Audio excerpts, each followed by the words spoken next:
Here is Armenia's opposition presidential candidate, Rafi Hovhannisyan, claiming victory, even though he lost the election. For the first time in 20 years, the citizens have said yes to our Constitution, yes to the rule of law, yes to democracy in our future. Hovhannisyan has been joined in protesting the results by Andreas Gukasyan, a candidate who spent the election campaign on a hunger strike. I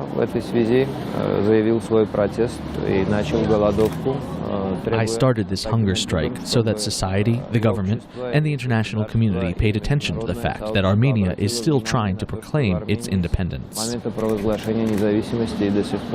5 years ago, post-election protests in Yerevan ended with 10 dead in the streets.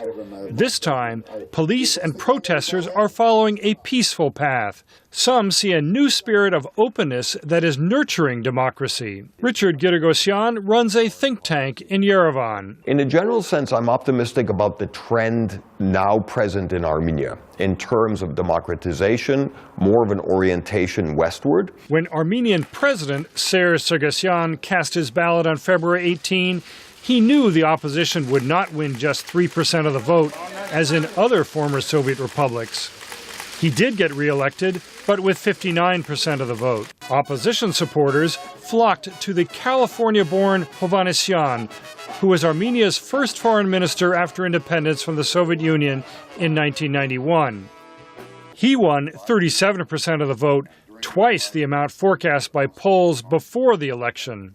We're into the 22nd year now of our independence, and we have never ever had a transition of authority through free and fair elections. And it's about time that Armenia take the initiative and return democracy and the rule of law and civil rights to the people of Armenia. Almost 7,000 foreign and Armenian observers watched the voting.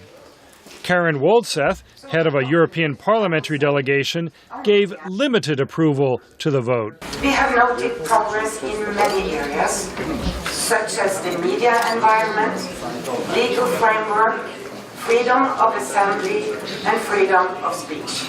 As she spoke, protesters interrupted the news conference, saying the European observers were political tourists, rubber-stamping a fraudulent election. Protester Mamikon Hovsepyan. Elections, they announced that we are one step forward.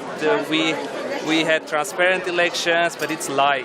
Because our observers are in that stations all day, they are being violated, abused, and their observers are going there for 15 minutes. Since the vote, Hovhannisyan has been touring this mountainous nation, leading protest rallies and working to unify the political opposition. I am committed to bring with the people of Armenia a bloodless transition of power.